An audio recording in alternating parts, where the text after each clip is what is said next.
E agora a gente fala da notícia do dia envolvendo negociações do futebol brasileiro. A janela fecha amanhã, mas ainda ficará aberta para clubes brasileiros contratarem atletas que tenham disputado o estadual. Até abril. Até abril, até dia 16 de abril. Já explica bem isso. Ontem o Flamengo fez uma cartada pelo Maicon, que, como a gente vai mostrar aqui, ficou. O Maicon decidiu ficar no Corinthians. Essa é a apuração do GE, a apuração da Joana de Assis, que faz um texto minucioso hoje no nosso portal explicando por que, na apuração dela, o Flamengo chega a um acordo com o Shakhtar, mas o Maicon diz não. Ele está emprestado ao Corinthians, o Corinthians teria que ter pagado 500 mil euros, não pagou. É um dos muitos calotes que o clube deu recentemente. E aí o Flamengo foi lá, chegou num acordo para pagar 6 milhões de euros e o jogador diz que não, prefere ficar no Corinthians. A Joana de Assis explicou hoje, na participação dela no Redação, os motivos que levaram a este surpreendente fico do Maicon. Dá uma olhada. Ontem até a gente explicou bastante aqui no Redação, o que o staff do jogador me explicou, que era muito importante para o Maicon se livrar do compromisso que ele tem com o time ucraniano, o Shakhtar, que o Shakhtar tem conhecimento e leva numa boa. E é um time e tudo mais, ele é abraçado pelo Corinthians, num empréstimo que não teve custos, né, naquele momento, e depois o Corinthians renova mais 2 vezes, né, para 2023 e agora para 2022. As duas pelo mesmo valor, 500 mil euros. O Corinthians aí não pagou nenhuma delas, viu, Barreto? É bom explicar. Então, para o Corinthians renovar agora, nessa nova gestão, o Maicon teve que se comprometer ia ter uma parcela, né? É uma composição, dinheiro mais oferecimento de jogadores. Então, essa do Biro é recente. Então, o Maicon entende que o Corinthians tentou e pretende continuar tentando adquirir o jogador em definitivo. Aparece a proposta do Flamengo para um jogador que quer se livrar desse contrato com o Shakhtar, parecia bom demais para ser verdade realmente. E aí ele teve uma reunião com o Corinthians e várias coisas pesaram nessa reunião, que durou bastante tempo, e depois ele teve reunião com os familiares também, em que ele pesou alguns aspectos. A primeira coisa a promessa que o Corinthians fez em acertar todos os atrasados que tem, não só com o Maicon, mas especificamente no caso dele, são 11 meses de direito de imagem. Né? Ontem a gente falava em 8, que foi o número que foi confirmado para mim, e ontem, no final da noite, foi confirmado que esse número, na verdade, estava impreciso, que é mais tempo. Então, o Corinthians deve ao Maicon 11 meses de direito de imagem. A segunda coisa é que ele acredita que no Corinthians ele é mais importante. Né? O Corinthians precisa mais dele, então ele tem a chance de ter um ano melhor, né, no Corinthians, onde ele é mais necessário. Né? Também teve uma conversa importante com o Antônio Oliveira para entender a importância dele no time, né? E ele, apesar de um começo mais turbulento, como um todo do Corinthians, o Maicon está caminhando por uma temporada bacana, já fez 2 gols, já deu 2 assistências, participou de 11 jogos no ano, então ele entendeu que esportivamente, talvez trocar pelo Flamengo, que obviamente é um gigante, está em todas as competições possíveis e imagináveis esse ano mais uma vez, ele tivesse que nadar demais e aí ficasse um pouco esquecido, porque olha o meio-campo do Flamengo. Né? Então, a gente falava da importância da presença dele no momento que o Flamengo vai perder jogadores durante a Copa América, mas ele entendeu que ali ele ia ter que nadar demais. E a terceira coisa é a parte pessoal mesmo, né? Tá adaptada a São Paulo, a família está adaptada e a parte da família foi importante. Então, essa conversa que ele teve com o Corinthians foi fundamental, porque é o que a gente falou no começo da manhã. Em nenhum momento a gente afirmou que o Maicon estava fechado com o Flamengo. O que a gente afirmou foi, a proposta existiu, o Shakhtar sinalizou positivamente para que o Flamengo iria oferecer, em termos financeiros, obviamente, para adquirir 100% dos direitos do Maicon por 4 anos de contrato. O Shakhtar falou assim, olha, essa proposta aí eu aceito. Só que o jogador é importante nesse processo, ele tem que decidir se ele quer ir realmente. E aí, antes de que o Corinthians fosse oficialmente notificado, e aí vem o prazo das 48 horas, que é importante nesse caso, ele decidiu dar mais uma chance, acreditando nas promessas todas que ele ouviu, tanto esportivas, que lhe foram apresentadas, quanto, que também não deixa de ser importante, essa parte financeira das dívidas que o Corinthians tem. Olha, é muito difícil dizer não ao Flamengo. A história recente do futebol brasileiro mostra isso. O Flamengo já tirou Bruno Henrique do Santos, tirou o Arrascaeta do Cruzeiro, Tirou o Michael do Goiás, e aí na época havia uma disputa com o Corinthians, e o Michael optou por jogar no Flamengo. Tirou o Léo Pereira do Furacão. Tirou o Santos, que era titular absoluto do Furacão também. O Marinho era o rei da América, vestindo a camisa do Santos. Ele sai do Santos para ser reserva no Flamengo. Fabrício Bruno trocou o Bragantino pelo Flamengo. O Alan era titular absoluto do Galo e foi escolha dele, Alan. Ele disse que queria jogar no Flamengo, aí o Galo negociou o Alan. Agora o Léo Ortiz. Posso falar dos técnicos também, como o Vitor Pereira. O Corinthians ofereceu um caminhão de dinheiro para o Vitor Pereira seguir no Corinthians. Ele não pensou duas vezes, optou pelo clube que ele entendia teria maiores condições de disputar todos os títulos da temporada. Rogério Ceni não titubeou, ele soltava e mandava prender no Fortaleza. Flamengo chamou, ele largou o Fortaleza, foi. Dorival Júnior. Dorival Júnior no Ceará, largou o time no meio da temporada, foi. No meio do aeroporto. Ele veio da viagem, parou no Rio de Janeiro, o time foi muito difícil. É muito raro Pedro, falar não para o Flamengo. Só tem um detalhe, a gente vai falar dessa questão que envolve o Flamengo, mas tem uma coisa que me chama a atenção e eu imagino que incomode profundamente o torcedor corintiano. A gente não pode naturalizar essa situação financeira do Corinthians. Claro que não. Isso não pode ser naturalizado, gente. Claro que não. A Joana, como sempre precisa nas informações, não, aí o Corinthians não pagou, aí renovou e o Corinthians não pagou. Isso não pode ser naturalizado. E só para não ficar no Corinthians... E não vou nem romantizar, assim, eu acredito mesmo que tem algumas razões, como o fato de o Michael ser um titular no Corinthians. Embora o Corinthians seja um coadjuvante das competições que disputa... Mas é o Corinthians, sempre vai ser o Corinthians. Mas tudo bem, ele é um titular no Corinthians, vai jogar mais. Ok. Ele é formado no clube, ele está em São Paulo. Mas essa informação de que o Corinthians deve 11 meses a ele e que a permanência dele também é um facilitador para receber, porque senão se ele sai, ele vai ter que ir para a justiça para receber. E aí o clube sinaliza, não, fica aqui. Isso não pode ser romantizado. Não. Você pode romantizar o amor dele pelo Corinthians, que acredito ser verdadeiro mesmo, mas romantizar um clube dever 11 meses para um atleta... Exato. É que nem a permanência dele no Corinthians garante que ele vai receber esses 11 porque, meses. Assim, eu até acho, cara, se você sai, você tem que ir para a justiça, acionar a FIFA, ele é formado no Corinthians, ele é titular, no Flamengo ele teria que disputar a posição. Para mim, esse que é o sério, assim, até porque é muito possível de que ele continue no Corinthians até o final, pelo menos, da temporada e que ainda assim não receba tudo que tem. Mas sempre será titular. Mas eu vejo o caso dele muito parecido com o caso do Gustavo Scarpa, por exemplo. Eu acho que são casos muito semelhantes de dois jogadores onde, no caso do Scarpa, a chegada dele no Atlético e do Michael no Corinthians, chegam para ser, são, de certa forma, parte das referências técnicas da equipe, e dois jogadores que, se chegassem no Flamengo, no caso do Michael agora, era um jogador que seria absolutamente para ser reserva. Mas o Scarpa vai jogar Libertadores, vai brigar por título, é candidato a título brasileiro, da Libertadores, da Copa do Brasil. O que eu digo que eu acho um caso semelhante nesse sentido. Ele chega no Atlético brigando por título, mas com a certeza de que ele vai estar entre os protagonistas de tudo que o Atlético pode disputar. Porque o Michael no Corinthians brigou para não cair no passado, não vai jogar a próxima fase do Paulista. Assim, esportivamente, o Corinthians é candidato a ser um mero coadjuvante. Mas é um cara de 26 anos que vai ser titular do time das maiores torcidas de futebol brasileiro. No Flamengo, ele ia jogar durante, sei lá, a Copa América. O Tite está olhando a temporada. O contrato do Flamengo era de 4 anos, mas ele sabia que ia receber em dia por 4 anos. Exatamente. O Tite está olhando o momento também. Está sem o Gerson, meia canhoto. Não, e olhando a temporada, né? E ter o Michael, meia canhoto, como opção ali, nesse momento, talvez até o Michael chegasse para jogar. Não, para jogar. Talvez até conseguisse vaga.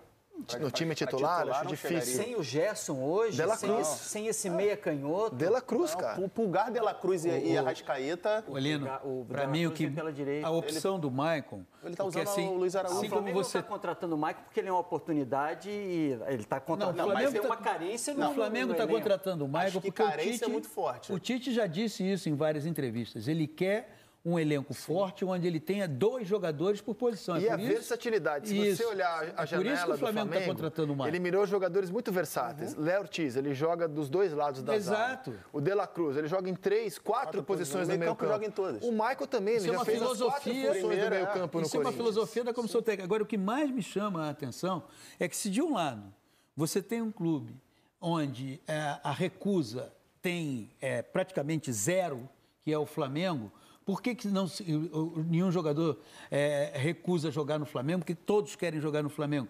Pelas condições de trabalho que oferece, pelo nível de competição. Você sabe que o Flamengo vai disputar todos os títulos da temporada. Você vai receber em dia. As condições, de trabalho são as melhores possíveis. E é o Flamengo, maior torcida do país, maior torcida do continente. Enfim, isso aí não se discute. Agora, do outro lado, você tem o time de maior torcida do principal estado economicamente do Brasil, que é São Paulo, e esse time, eu temo muito essa naturalização, porque no futebol, de forma geral na vida, às vezes a gente comete esse erro de começar a naturalizar certas questões. Mas isso já faz muito tempo, né, Então, o sujeito não recebe há 11 meses e isso é tratado meio que, pô, que legal. Gente, porque a gente não paga ninguém, não pagou o Argentino Júnior pelo Fausto Vera, não pagou o Shakhtar pelo Maicon, deve para Deus e o mundo. Gente, mas assim, isso é antigo. É inacreditável. Isso é antigo no futebol brasileiro, a gente tem cada vez mais. Né? Sim, eu estou falando do clube. O clube, a diretoria que chegou agora, ela herdou um caos. Um caos absurdo, cara. Talvez seja esse o crédito que, nesse momento, o Maicon esteja dando a essa atual diretoria, a relação que ele tem até porque atribuir à atual diretoria a situação financeira pela qual passa o Corinthians seria injusto. Claro. É absolutamente injusto. Claro. Essa diretoria que assumiu no início do ano, o que ela está fazendo é apagar incêndio sem ela saber onde são os focos de incêndio. Agora, ela tem que ser cobrada sobre qual caminho ela vai seguir. Se ela vai seguir o caminho do Flamengo, que a partir de 13 decidiu encarar um caos financeiro muito semelhante e apertar o cinto, colocar a casa em ordem, para quase uma década depois ser o gigante que é esportivo. Os clubes não deixam de ser gigantes, mas o Flamengo era um gigante adormecido. Né? Se ela quer seguir esse caminho, para daqui a 8 anos voltar a ser um clube relevante, ou se ela quer seguir o que vinha sendo feito nos últimos anos, ficar dando calote em todo mundo, ficar devendo a Deus e o mundo e seguir como o Corinthians foi nos últimos tempos, mero coadjuvante das competições. Se a gente pegar os últimos 10 anos, aí, pelo menos, do futebol brasileiro, a gente vai lembrar de vários casos de clubes que deviam a Deus e o mundo e continuavam investindo no elenco. Sim. Tem um monte. Investindo, não pode falar, né? Não, fingindo que pagava. Não, investindo que eu digo era contratando. Você imagina se os jogadores do Corinthians fazem o que o Matias Rojas resolveu fazer? Porque o Matias Rojas não tem ligação nenhuma com o clube. Ele veio aqui por causa de dinheiro. O dinheiro não chegou, ele foi embora. Você imagina se o Cássio, o Fagner, os jogadores que lá estão, como o Maicon, sem receber direito de imagem há quase um ano, se eles resolvem ir embora e acionar o Corinthians na justiça, o Corinthians quebra. Porque o clube que é condenado nesse caso, e é batom na cueca, você não paga, você é condenado, você se vê obrigado a pagar a totalidade do salário até o fim do contrato.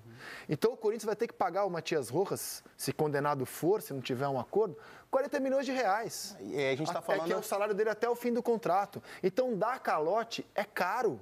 É caro dar calote. E aí a gente está falando de um Corinthians que contratou Pedro Henrique, contratou Pedro Raul, contratou Garro, contratou Palácio, saiu contratou um monte. O Corinthians gastou nessa janela. Não é que o Corinthians economizou, não, para poder acertar as contas. O Corinthians é uma equação complicada, porque se você também não tem um time forte, você não tem receita. Então você tem que ter um meio termo entre ter uma equipe minimamente competitiva e pagar suas dívidas.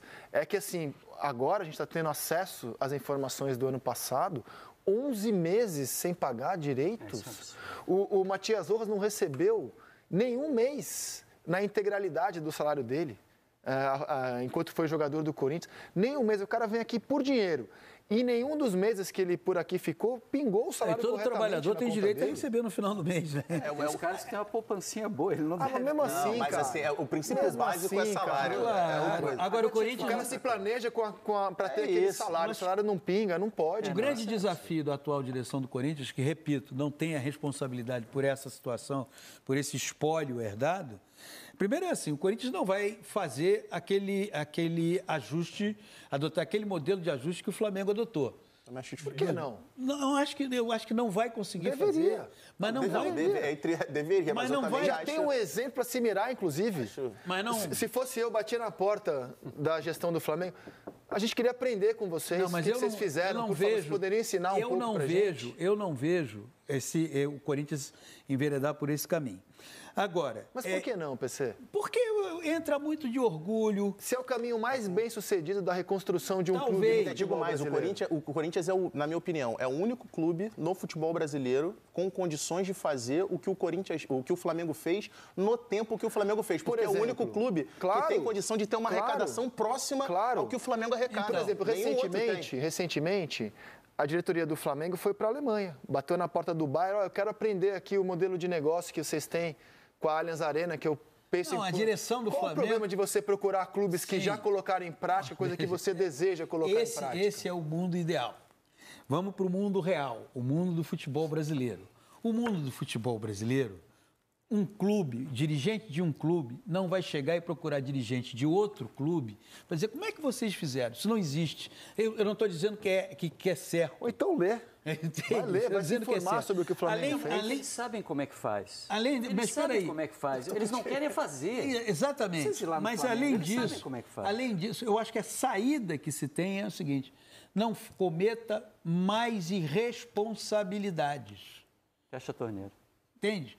Porque você pode ter equipes competitivas, seja transparente com o seu torcedor, ainda mais esse torcedor que é tão fiel, que não deixa baixar o número de 40 mil pessoas em qualquer jogo disputado no estádio do Corinthians, seja transparente com o seu torcedor e não cometa nenhum tipo de responsabilidade.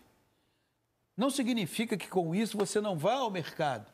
Significa que você vai, quando for ao mercado, você vai saber como agir. Claro.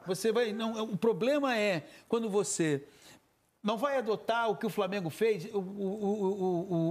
Se tem algum dirigente do Corinthians atual, que pegou esse espólio, que não tem nada a ver com essa situação, mas que tem que administrar essa situação, vendo o programa e fala, esses caras estão loucos. Mas eu não entendo a perplexidade de vocês com isso, porque assim, eu acho que é o beabá, você pegar o telefone e ligar para o Marcelo Paz, tô chegando agora, sou diretor do Corinthians, eu quero estudar o que você fez aí no Fortaleza, vamos tomar um café? Você tem vários... Bandeira de Melo, esses caras eu queria conversar com você sobre a experiência. Esses caras têm relação, eles se falam, eu tô com o Lino. Eu duvido que qualquer dirigente do futebol brasileiro administraria uma empresa que fosse sua própria do jeito que eles administram os clubes de futebol. Agora me permite uma outra reflexão. O Flamengo é responsável? É. O Flamengo procurou o Maicon por vaidade? Não. Não, o Flamengo procurou porque viu uma oportunidade, um jogador que tinha vencimentos a receber por qualidade. O Tite indicou e o Flamengo foi procurando um meia canhoto com essa característica, pela ausência do Gerson agora. Se não for o Maicon, vai ser um outro jogador. Sim. Então, é uma carência de elenco, é uma busca do Flamengo. Provavelmente vai atuar no mercado brasileiro agora. Nisso está a responsabilidade. O Flamengo procura um jogador com essa característica porque está precisando no momento. Não é porque... Sim. Bom, então o Maicon ficou no Corinthians. Vamos agora falar de quem chegou para o Flamengo. Na linha de ninguém diz não ao Flamengo no futebol brasileiro, salvo raríssimas exceções, o Léo Ortiz chegou ontem e falou como novo jogador rubro-negro. Dá uma olhada. Foi uma negociação que demorou algum tempo e agora estou muito feliz por estar chegando ao Flamengo, esse grande clube. Acho que a torcida durante esses meses foi um fator também principal para que eu pudesse vir. Então, só dizer que eu estou muito feliz e ansioso para poder começar a trabalhar com meus companheiros e chegar ao Maracanã lotado. Ok. Muito bem, meus amigos. Vai ter reforço para o Flamengo. Zagueiraço. Olha, aquela história que a gente estava falando agora há pouco. Tem Fabrício Bruno, Léo Pereira, Léo Ortiz e Davi Luiz. É isso que o Flamengo quer para a sua temporada. Eu acho que ele vai, com o tempo, questão de tempo, ele barrar o Fabrício Bruno. E acho uma zaga formada por Léo Ortiz e Léo Pereira, assim, das com reparo, o Fabrício Bruno que está jogando num alto jogando nível. Bem, nível. É porque eu acho o Léo Ortiz e o Léo Pereira também, os dois mais zagueiros, melhores jogadores do que o Fabrício Bruno. Mas, assim, é um elenco que nenhum outro time no Brasil tem... Esse me parece, o Pedro tem razão. Na defesa, principalmente, três titulares, praticamente. Esse chega, diferentemente do que poderia acontecer com o Maicon, eu entendo que o Léo Ortiz chega para ser titular. Sim. O Maicon, eu pelo menos não tenho a convicção de que ele seria titular. Mas o Léo Ortiz, a impressão que eu tenho é que ele vem para ser titular. Não nos esqueçamos que, inclusive, quando o técnico da seleção brasileira, o Tite o convocou. Não é que vai chegar sábado no Fla-Flu e já está em campo. Mas com o decorrer, qual vai ser a formação de zaga do Flamengo? Fabrício Bruno, Léo Pereira e Léo Ortiz e Léo Pereira, aí eu não sei. Mas me parece que o caminho natural será ele ser o titular. Só para falar do outro trio de zaga também do futebol brasileiro, que é espetacular também, mas eu acho que ainda está abaixo desse, o do Palmeiras, com o Gomes, que está machucado. Mas Gomes, Murilo e Luan são 3 zagueiraços. Mas o do Flamengo, na minha opinião, esse trio com Léo Ortiz, Fabrício Bruno e Léo Pereira é o trio de zaga o principal do futebol brasileiro. Se o Tite quiser... Você vê que você nem coloca o Davi Luiz, hein? Não, para mim o Davi Luiz é a 4ª opção. Que deve ser o maior salário desses todos. Cara, uma linha de zaga dessa, sim, você joga no campo do adversário com tranquilidade. Tem velocidade para compensar, tem capacidade de ter controle. O Fabrício Bruno, a velocidade... Eu tenho, assim, não é informação, mas eu tenho a percepção de que se não fosse a cláusula ativada pela renovação automática do Davi Luiz... Pelo número de partidas. O Flamengo não teria renovado o contrato com ele.